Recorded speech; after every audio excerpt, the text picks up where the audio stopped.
ನಮಸ್ಕಾರ ಸ್ನೇಹಿತರೆ, ಇವತ್ತಿನ ಪ್ರಮುಖ ಸುದ್ದಿಗೆ ನಿಮಗೆಲ್ಲ ಸ್ವಾಗತ.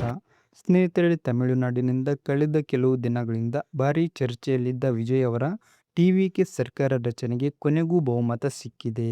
ಆರಂಭದಲ್ಲಿ ಗೊಂದಲದಲ್ಲಿದ್ದ ಕೆಲವು ಪಕ್ಷಗಳು ಈಗ ವಿಜಯ್ ಪರ ನಿಂತಿವೆ. ವಿಸಿಕೆ ಪಕ್ಷ ಯಾವುದೇ ಷರತ್ತುಗಳಿಲ್ಲದೆ ಬೆಂಬಲ ಘೋಷಿಸಿದೆ. ಹಾಗೆ ಇಂಡಿಯನ್ ಯೂನಿಯನ್ ಮುಸ್ಲಿಂ ಲೀಗ್ ಕೂಡ ಸಪೋರ್ಟ್ ಮಾಡಿದೆ. ಈ ಮೂಲಕ ಟಿವಿಕೆ ಮೈತ್ರಿಗೆ ಒಟ್ಟು 120 ಶಾಸಕರ ಬೆಂಬಲ ಸಿಕ್ಕಿದೆ.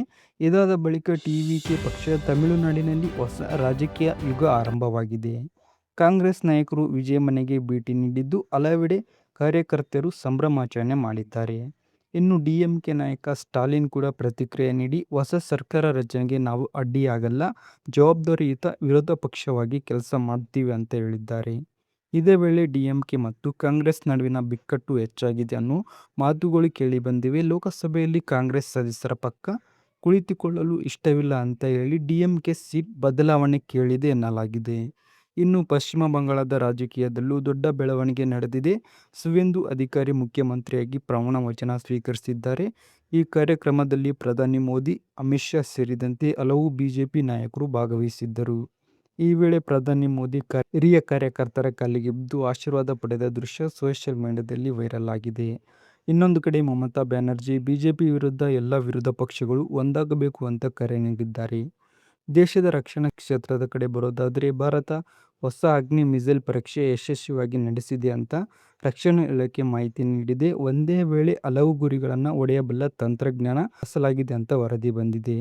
ಇದಕ್ಕೆ ರಕ್ಷಣಾ ಸಚಿವ ರಾಜನಾಥ್ ಸಿಂಗ್ ಅಭಿನಂದನೆ ಸಲ್ಲಿಸಿದ್ದಾರೆ. ಇನ್ನು ಕೇಂದ್ರ ಸರ್ಕಾರ 4 ಲೇಬರ್ ಕೋಡ್ಗಳನ್ನು ಅಧಿಕೃತವಾಗಿ ಜಾರಿಗೆ ತಂದಿದೆ. ಹಳೆಯ ಹಲವು ಕಾರ್ಮಿಕ ಕಾನೂನುಗಳನ್ನು ಒಟ್ಟುಗೂಡಿಸಿ ಈ ಹೊಸ ವ್ಯವಸ್ಥೆ ತರಲಾಗಿದೆ. ಕರ್ನಾಟಕದ ಕಡೆ ಬರೋದಾದರೆ, ಪ್ರಧಾನಿ ಮೋದಿ ಮೇ 10ರಂದು ಬೆಂಗಳೂರಿನ ಆರ್ಟ್ ಆಫ್ ಲಿವಿಂಗ್ ಕ್ಷೇತ್ರಕ್ಕೆ ಭೇಟಿ ನೀಡುತ್ತಿದ್ದಾರೆ. ಇದರಿಂದ ಕೆಲವು ರಸ್ತೆಗಳಲ್ಲಿ ಟ್ರಾಫಿಕ್ ಬದಲಾವಣೆ ಮಾಡಲಾಗಿದೆ. ಇನ್ನೊಂದು ಪ್ರಮುಖ ಸುದ್ದಿ ಅಂದರೆ, ರಾಜ್ಯ ಸರ್ಕಾರ ಹೊಸ ಅಬಕಾರಿ ತೆರಿಗೆ ನೀತಿ ಜಾರಿಗೆ ತಂದಿದೆ. ಇನ್ನು ಮುಂದೆ ಮದ್ಯದಲ್ಲಿರುವ ಆಲ್ಕೋಹಾಲ್ ಪ್ರಮಾಣದ ಆಧಾರದ ಮೇಲೆ ತೆರಿಗೆ ವಿಧಿಸಲಾಗುತ್ತದೆ.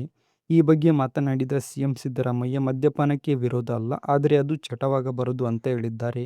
ಇನ್ನು ರೈತರಿಗೆ ಒಳ್ಳೆಯ ಸುದ್ದಿ ಅಂದರೆ, ರಾಜ್ಯದ 11 ಜಿಲ್ಲೆಗಳಲ್ಲಿ ಸೂರ್ಯಕಾಂತಿ ಬೆಂಬಲ ಬೆಲೆ ಖರೀದಿ ಆರಂಭವಾಗಲಿದೆ. ಪ್ರತಿ ಕ್ವಿಂಟಲ್ಗೆ 7,000ದಿಂದ 7,021 ರೂಪಾಯಿ ದರ ನಿಗದಿಯಾಗಿದೆ. ಕೊನೆಯದಾಗಿ, ಅರುಣಾಚಲ ಪ್ರದೇಶದಲ್ಲಿ ಹಲವು ವರ್ಷಗಳ ಬಳಿಕ ರಾಯಲ್ ಬೆಂಗಾಲ್ ಹುಲಿ ಕಾಣಿಸಿಕೊಂಡಿದ್ದು, ಕ್ಯಾಮೆರಾ ಟ್ರ್ಯಾಪ್ನಲ್ಲಿ ಅದರ ಚಿತ್ರ ಸೆರೆ ಸಿಕ್ಕಿದೆ. ಸೊ ಫ್ರೆಂಡ್ಸ್, ಇದಾಗಿತ್ತು ಇವತ್ತಿನ ಪ್ರಮುಖ ಸುದ್ದಿ. ವಿಡಿಯೋ ಇಷ್ಟವಾದರೆ ಲೈಕ್ ಮಾಡಿ, ನಮ್ಮ ಚಾನಲ್ನ ಸಬ್ಸ್ಕ್ರೈಬ್ ಮಾಡಿ.